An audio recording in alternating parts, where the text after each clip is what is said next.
To tell you a little story before we start on the Republican Club, because I've been thinking about my grandfather, Axel Anderson, who's from right over there, supposedly. Now, what he told us was that he came to the United States from Sweden, from Göteborg, when he was 7, and he got married when he was 8, and he started a horse business when he was 9. And, you know, nobody said, no, you didn't. It just became, like family lore. Just where it came from.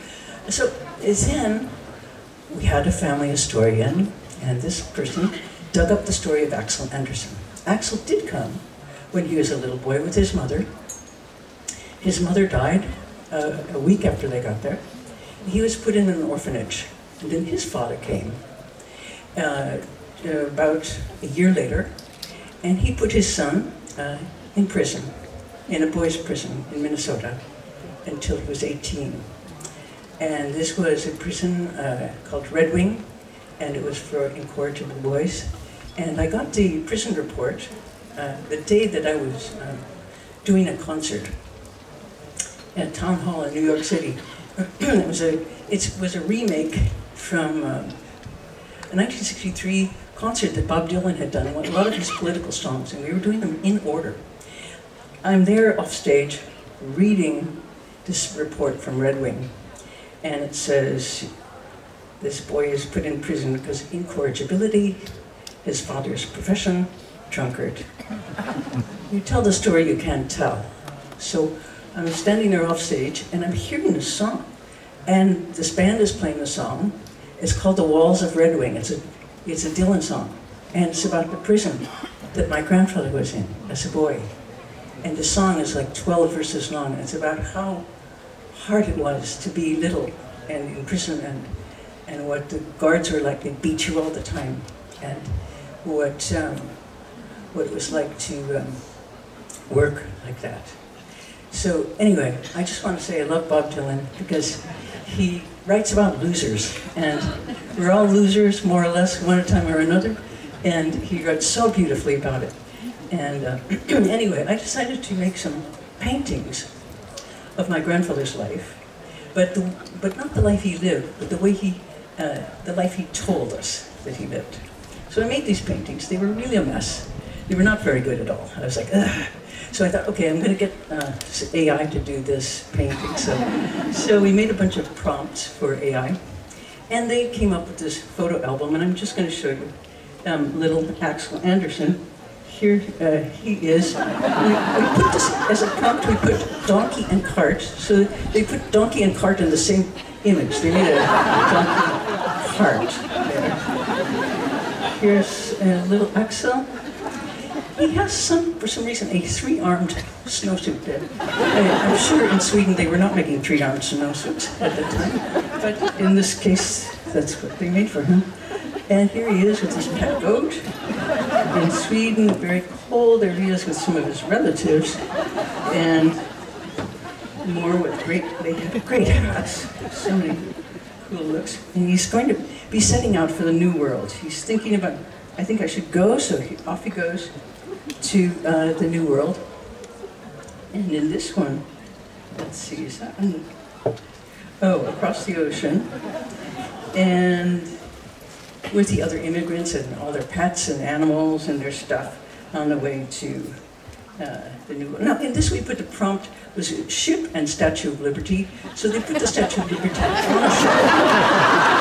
It's some interesting decisions for you. Here he is, he's arrived in New York. Here he is having a beer with his buds. Then off he goes with a suitcase and gets a steam locomotive off to the Midwest. He's dreaming of his life in the New World. And here he is with his bride, wedding party. There they are, some beautiful hairdo. And now he's in the horse business.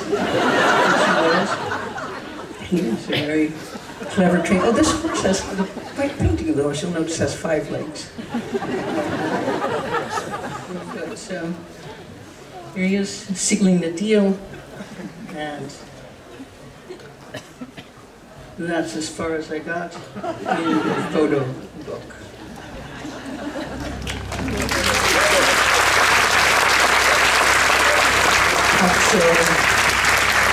That's Ephraim Anderson.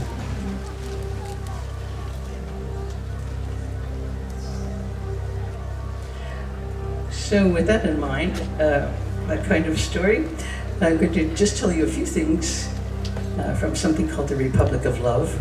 Now, I was given this assignment to make a speech by the director of the festival. It's a festival of theater and dance and music and literature that was in Vienna in May, and the theme of the festival was the rise of fascism in Europe. So they asked me to conclude the festival with a 2-hour talk about the relationship of government and love. And what do these two things have to do with each other? And on top of that, they wanted me to give this talk at ORF. And this is the radio station where Hitler broadcast some of his most famous speeches in 1938 when he announced the annexation of Austria. Anyway, before I start, I have to say, I really love radio stations. I always dreamed of living in San Francisco and having a late night radio show that would air around, like around 4 a.m., just before drive time. A time when most of the listeners were half asleep. We're trying to get back to sleep. A time when reality and dreams just sort of merge. It's hard to tell the difference between them. And on the show, I'd play a mixture of sort of really obscure music and then some wild music and then some experimental stuff. And tell these really, really long stories and then drive back home in the fog. Now, when Hitler spoke at ORF in 1938, he talked about what people have in common, about community. He also talked about who he wanted to keep out, of course. And as we look around the world today, many countries are again reinforcing borders and turning their countries into fortress states and taking control by force.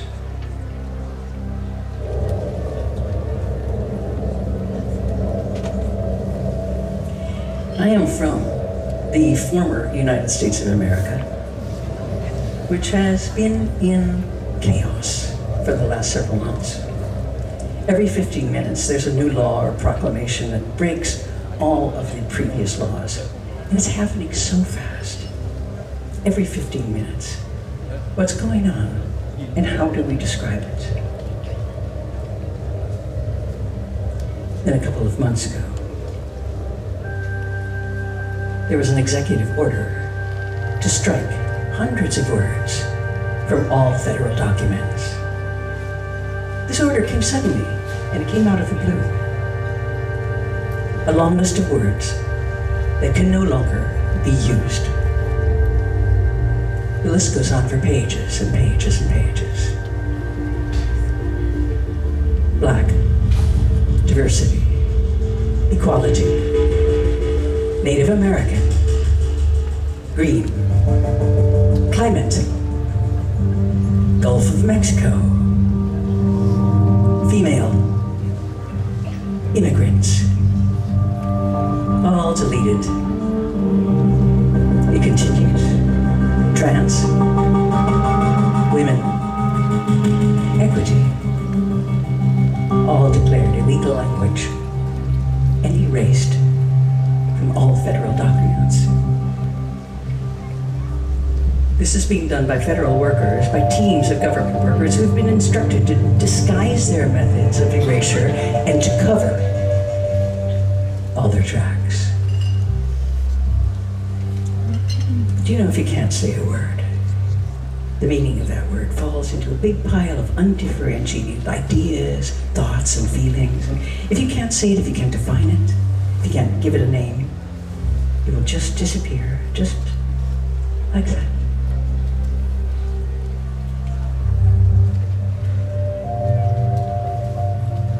And as the chaos accelerates, people try to understand what's going on. And so they invent stories. Conspiracy, apocalypse, a coup, a thriller, a countdown to nuclear war. Maybe nothing of this is real. Maybe it's not actually even happening. And then there's the question of who's actually telling the story.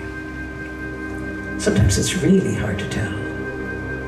Many narrators now are the Russian bots who campaign in our elections, and others are the kind of very helpful and personable stories and voices of AI algorithms that report and predict and analyze, all with this kind of very ingratiating, kind of sickening style. So anyway, it's very hard to tell who is actually talking.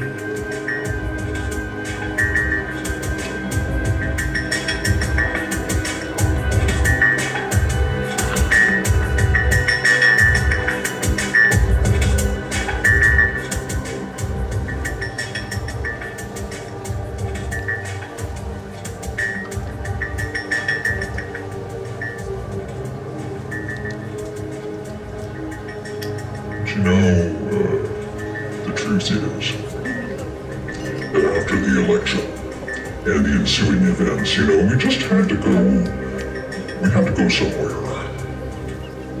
So Mars seemed like the best option. Of course, the constant dust storms and lack of atmosphere do make it very, very hard to breathe. And then there are these majestic mountain ranges. There's Olympus, and 3 times the size of anything on Earth. The weather is chilly. It's minus 60 degrees centigrade, and low of minus 153. And on the bright side, it never rains on Mars.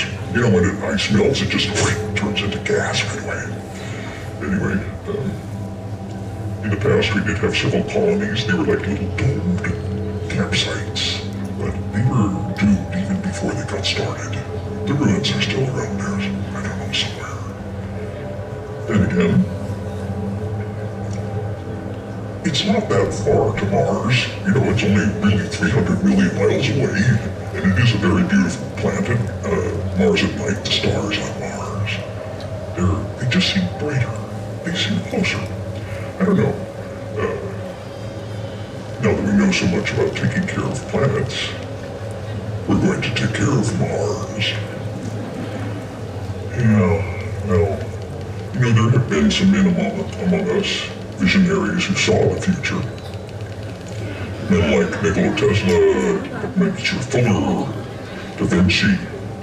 Men who saw, the beauty and power of the unknown, the X factor. Now there are those of us now who see, for example, the potential of other planets, especially the Red Planet, with its history of inventive warfare and weaponry. And even as a very young child, this guy could see it all coming, make a plan.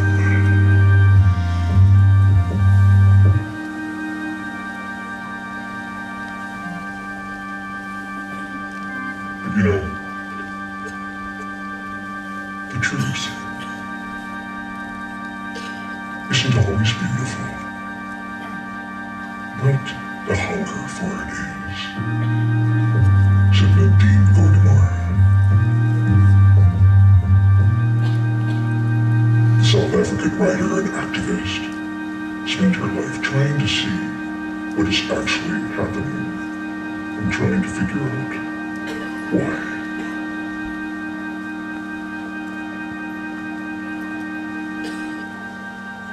And how to understand these huge shifts in history, especially when we're right in the middle of it. and can't see things clearly at all.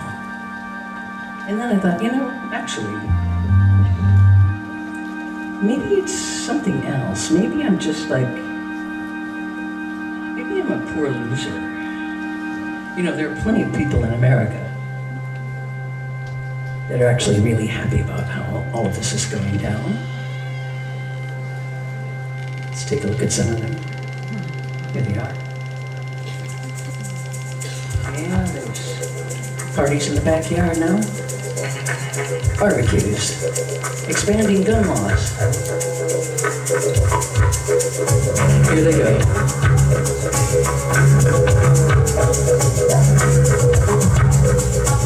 Taking back what the founding fathers were talking about. This is, of course, an AI version of what is going on in the United States of America backyards today. It's like flying. Are you gonna fly?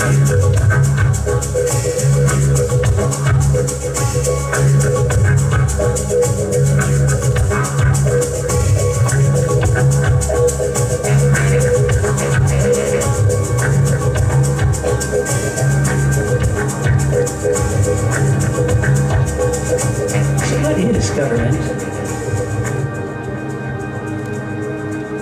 And what is love?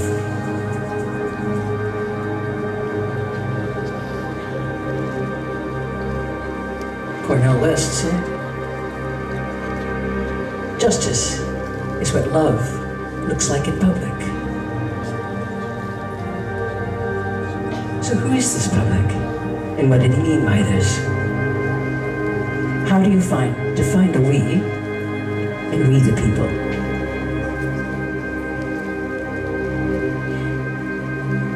Now recently, this was summed up in a disagreement between the American Vice President, J.D. Vance, and the new Pope. A disagreement really about who the public actually is now. Now the U.S. Vice President is a recent convert to Catholicism, and he's always citing St. Augustine, who says, he talks about the Ordo Amoris. What is Ordo Amoris? The order of love.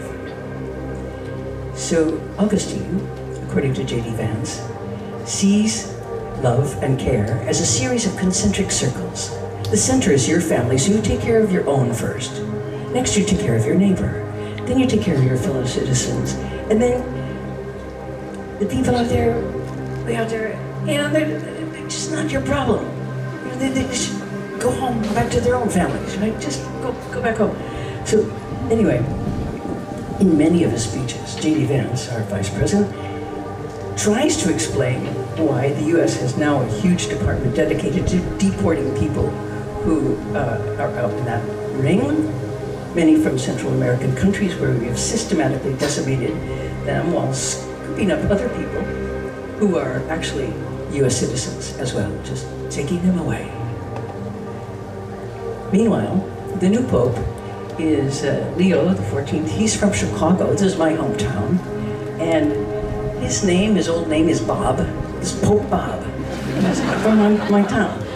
I was so happy when he met with JD, and he said, JD, your concentric circle model is not the right way to look at things. And then he said 4 words.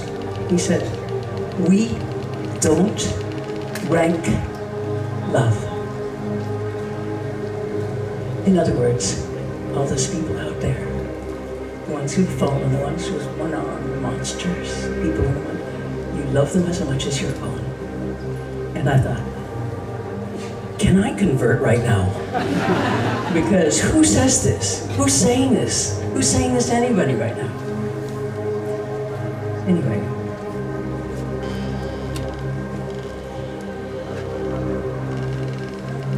I'm thinking now of a teacher called Pema Chodron, and what she said about anger. So many people are angry these days. There's so much anger.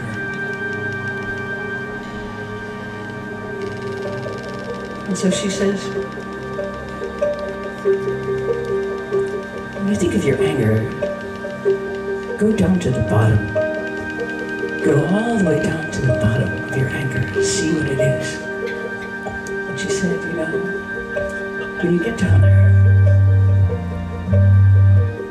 you will always find the same thing at the bottom.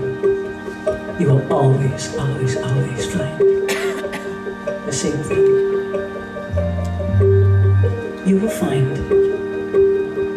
a broken heart.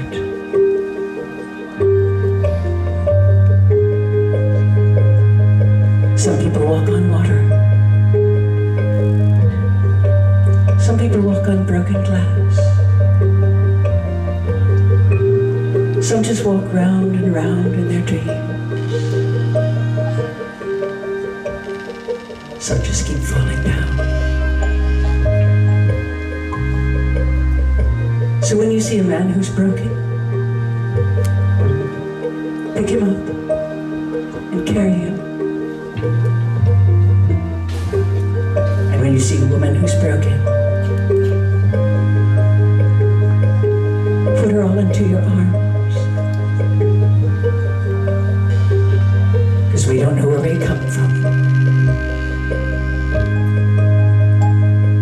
We don't know what we are.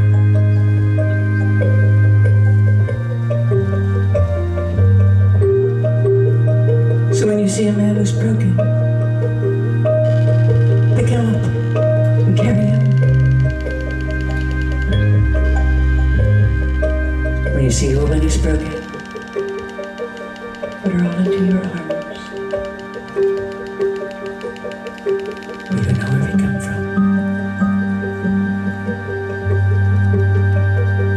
We don't know what we are.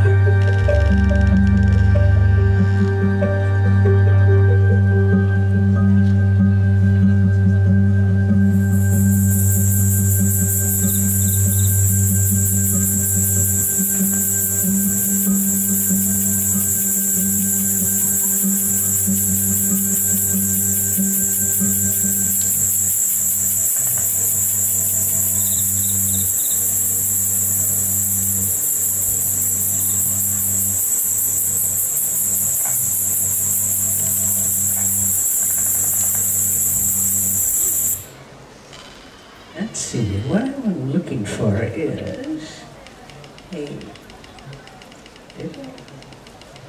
song that I'd like to play for you because I can't, as I mentioned, play the violin, but I'm not going to play a real violin, I'm just going to play you a short song by like a make-believe violin.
You know, when I was 13, I ran for president of the student council in my junior high school.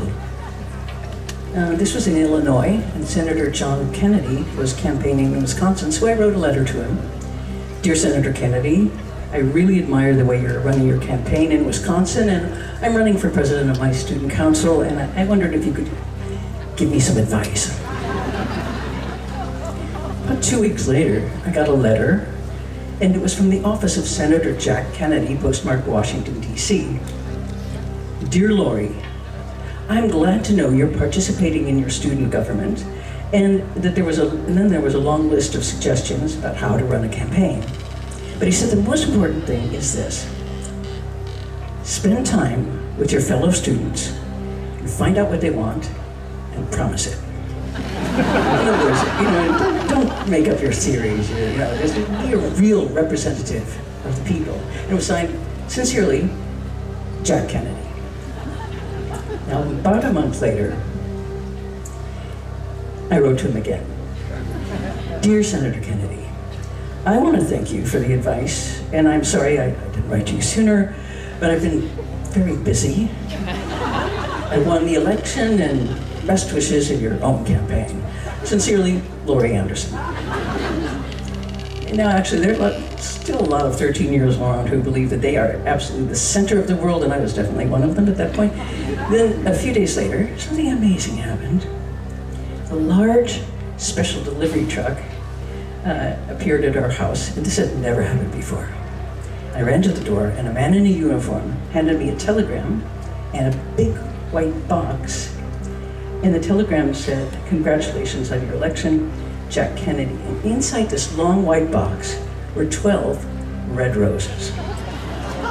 Now, of course, this was front page news in our local paper, the Glen Ellen News. Local girl receives roses from Senator Kennedy, and every woman in town fell in love with Jack.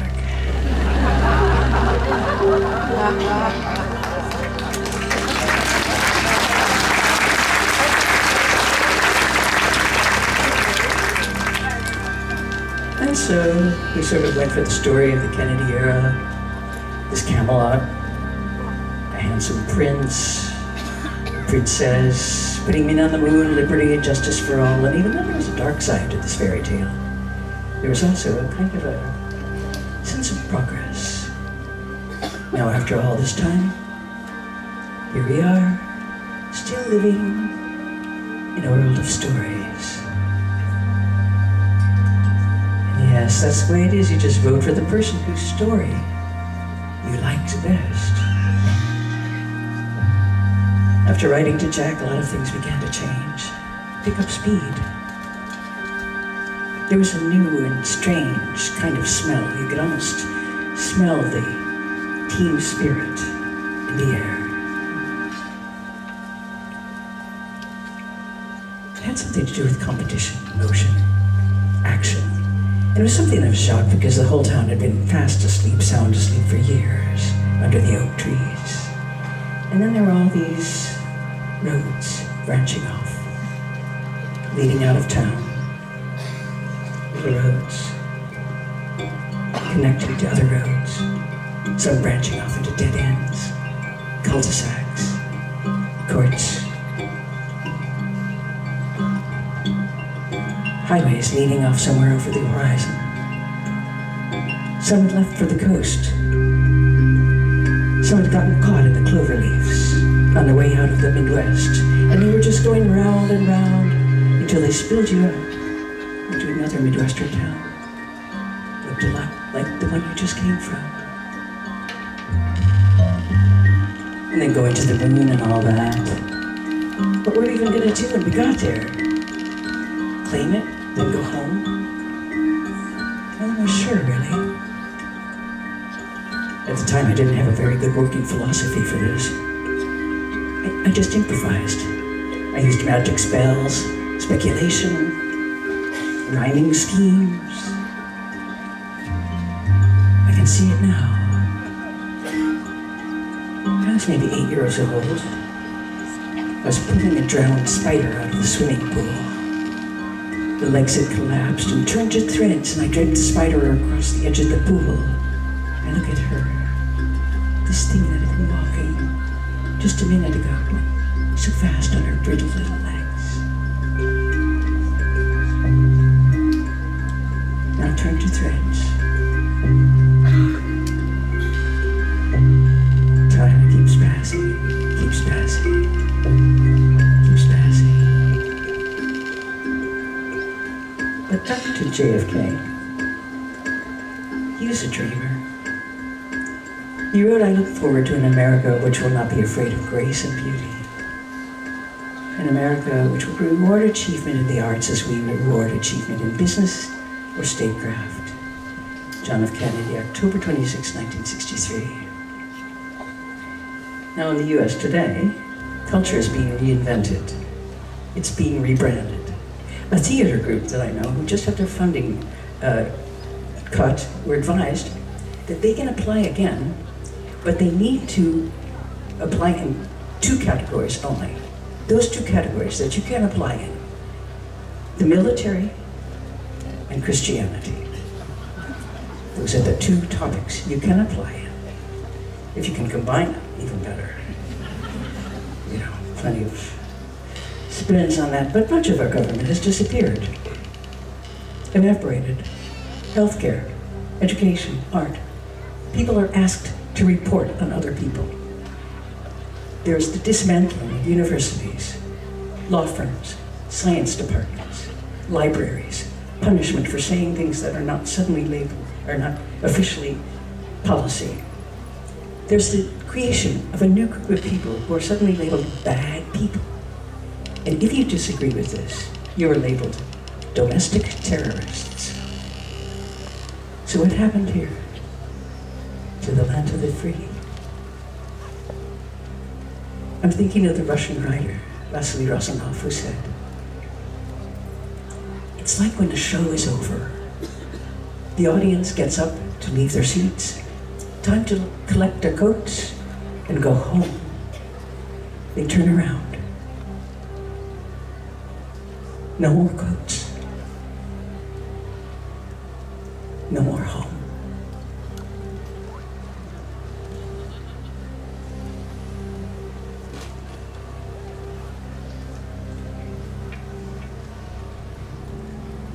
When we were little kids, Uncle Alan came back home from the war where he'd been a soldier fighting in Europe. He came back still wearing his uniform, but he was always crying. He couldn't stop crying. The Army didn't call it PTSD yet. They just said, "Go home to your family." We were his family, and so he came to live with us, and he stayed in a small room way up in the attic.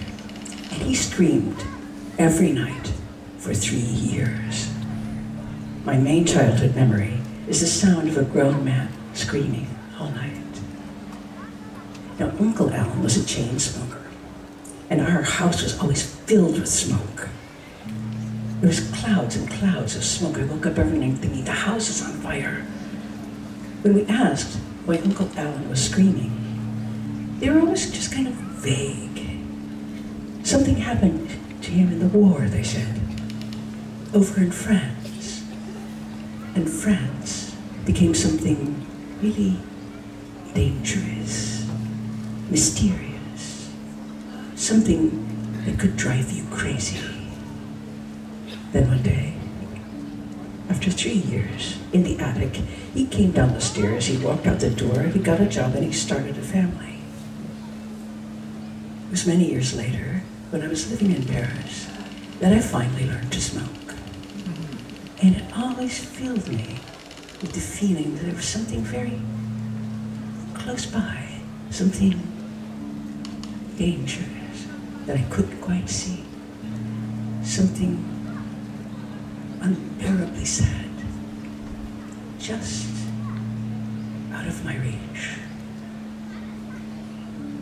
And when I think about it now, back when the war started, America was still a little country of small towns and little farms, and suddenly we had to mobilize. We did crank out fleets of trucks and jeeps and aircraft carriers and ammunition, machine guns, troop ships, and we turned the country into an enormous factory, which eventually, if you look around today, looks like Amazon, Google, McDonald's, Disney, mega corporations. Now, there's an American writer named George Estrella. And he wrote some amazing things back in the 80s. He wrote, "Wonder was the grace of the country. any action could be justified by that, by the wonder it was rooted in. Period followed period. And finally, the wonder was that things could be built so big. Bridges, skyscrapers, fortunes, all having to do having a life first in the marketplace, still true of the force of wonder. But then a moment's quiet. What was it now that was built so big? Only the marketplace itself. And could there be wonder in that? Could there be wonder in the size of the God?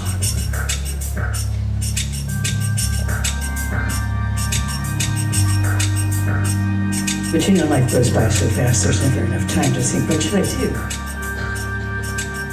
So my husband, Lou, and I made up 3 rules to live by, so you wouldn't have to think things out in real time. And these rules are, number 1, don't be afraid of anybody. Can you imagine what your life would be like if you weren't afraid of anyone? Number 2, get a really good bullshit detector and learn how to use it. And 3, be really tender. And that's all you'll ever need. Meanwhile, everything's getting shorter. Books, shows, songs, even jokes are getting shorter. Here's one. The skeleton walks into a bar and he says, give me a beer and a mop. Yes? Beer and a mop.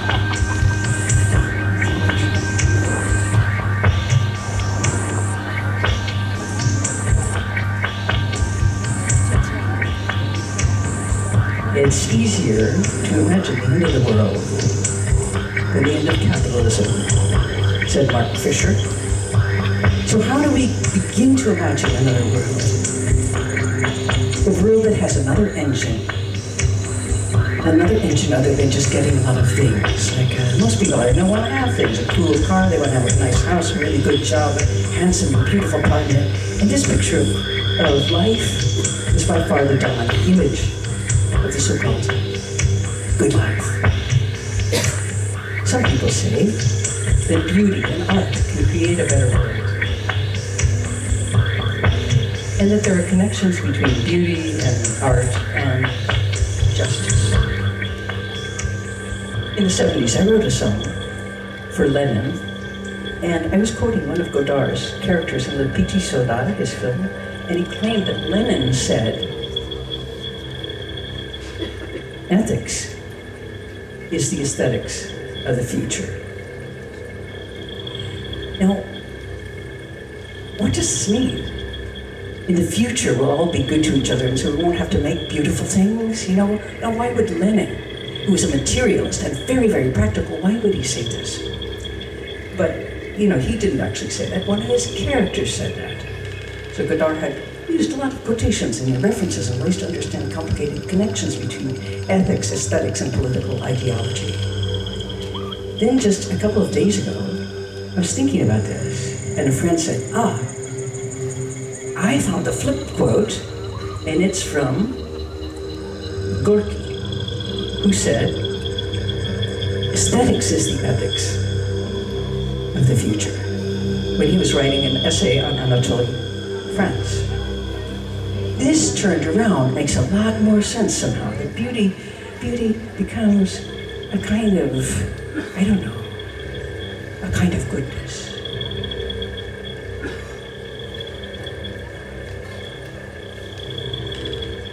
Now I have to say that this question makes events like this at Louisiana so important. And now that so many national borders are being closed, and there are barriers between countries. It's cities that are making the links.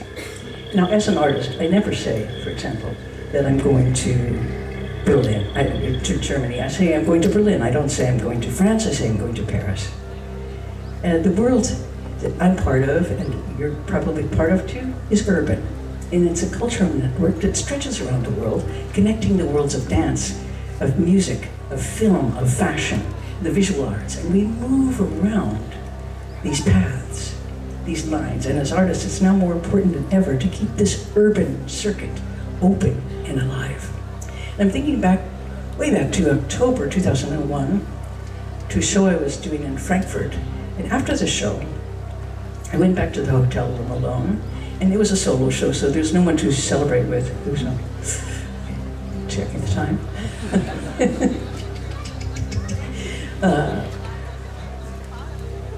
So I was just feeling a little blue. So I decided to just go to bed. And, I just couldn't sleep because it was a really noisy party going on in the lobby, and I was like, oh my gosh. So I decided, okay, instead of feeling sorry for myself, I would just get dressed and go down to the lobby and try to blend into the party. So when I got to the lobby, it was packed with these very stylish Frankfurters dressed in black. But it seemed like a little more than a normal party, so I said, what's this party about? And they said, oh, we're the firemen. And I was like, I made the international sign language for, what do I, tell me more. And he said, this is a benefit for the firemen in New York who lost their stations, lost their lives, to get some more equipment to show them support. And I thought, what kind of city sees itself as so international, so much part of this brotherhood, that they help people from across the ocean?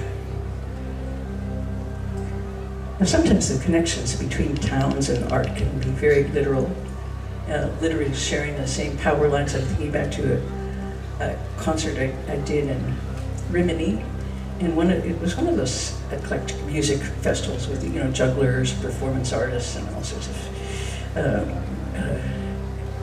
rappers. And anyway, they built a stage on a very steep hill overlooking the town, and they ran all the power lines up the hill for the stage lights. So they were just improvising the power.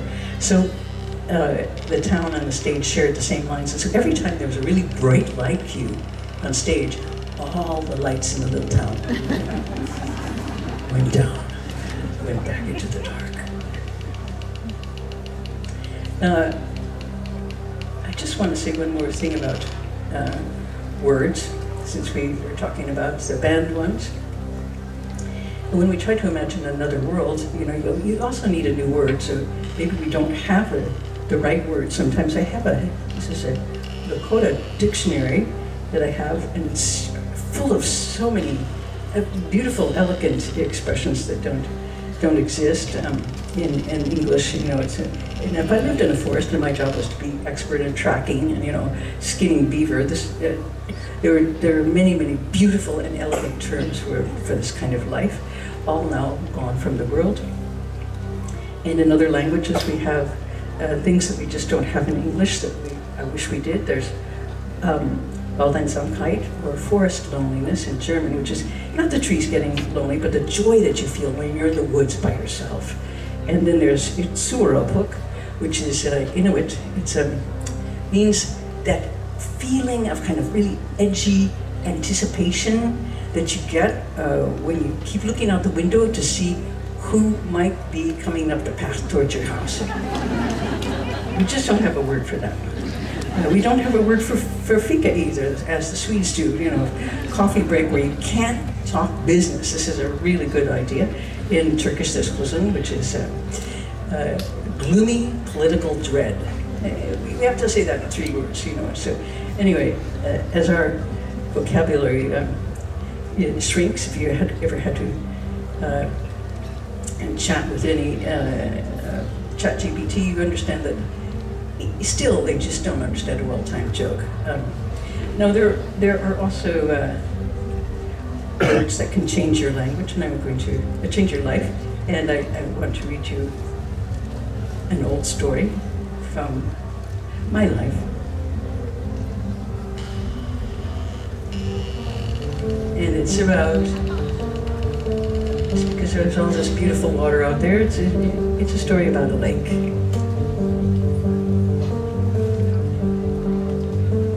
We lived by a lake, and in the winter it froze, and we skated everywhere. One evening I was coming home from the movies, and I was pushing my little brothers, Craig and Phil, in their stroller, and I decided to take them over to the island to look at the moon that was just coming up. But as we got close to the island, the ice broke, and the stroller sank into the dark water. My first thought was, Mom's gonna kill me. And I remember the little knitted balls on their hats as they disappeared under the black water. So I ripped off my jacket, and I jumped into the freezing water, and I dove down, and I got Craig. And I pulled him up and threw him on the ice, and then I dove down again, but I couldn't find the stroller. It had slipped down the muddy bank further down under the ice. Then I dove in again, and I finally found the stroller.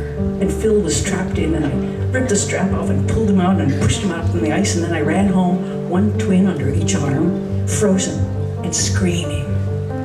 And I ran in the door, and I told my mother what had happened. And she stood there and she said, "What a wonderful swimmer you are. And I didn't know you were such a good diver." I mean, I was expecting, what were you thinking? You almost killed your brothers. And suddenly, I was a kind of hero. And that was the first time that I learned just how much a very few words can change your whole life.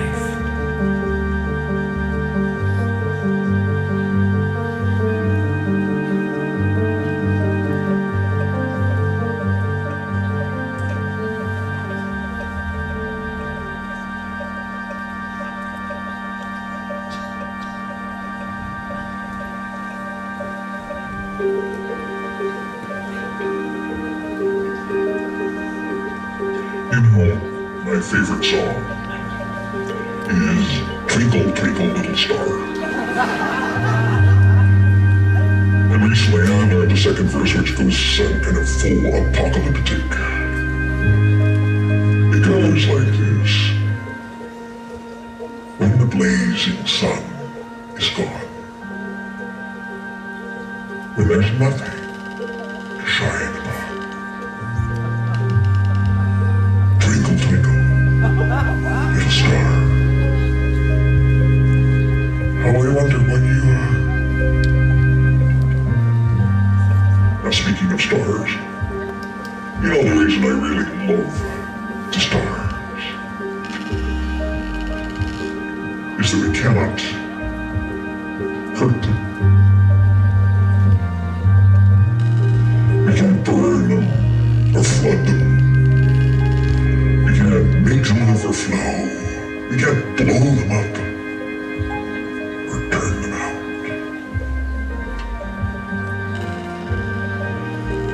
But we are reaching for them. We are reaching for them.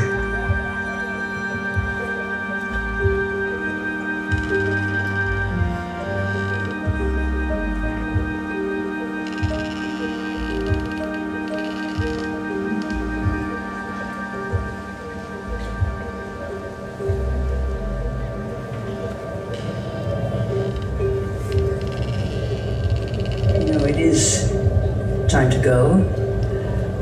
I hear that. I want to get up to that dance thing as soon as possible. I don't know about you, but that sounds good over there. But I just want to mention two more things, just two more short things. And one is the best and really the most useful thing that I've ever learned in my life, that I always am talking about, is coming from the great Buddhist teacher, Mingyur Rinpoche, who said, try to practice how to feel sad without actually being sad. Now this is a very useful distinction because, you know, there are many, many very sad things in the world. And if you pretend they're not there, you're an idiot. But his whole point is, do not become sad yourself. Anyway, he also said, you know, I want to tell you the reason we're here, or the reason that we're all here, is to have a really, really, really good time.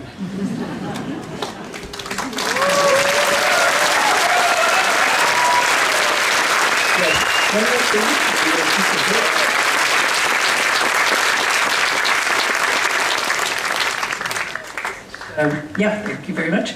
Okay, I'm going to ask you to join me in one more thing.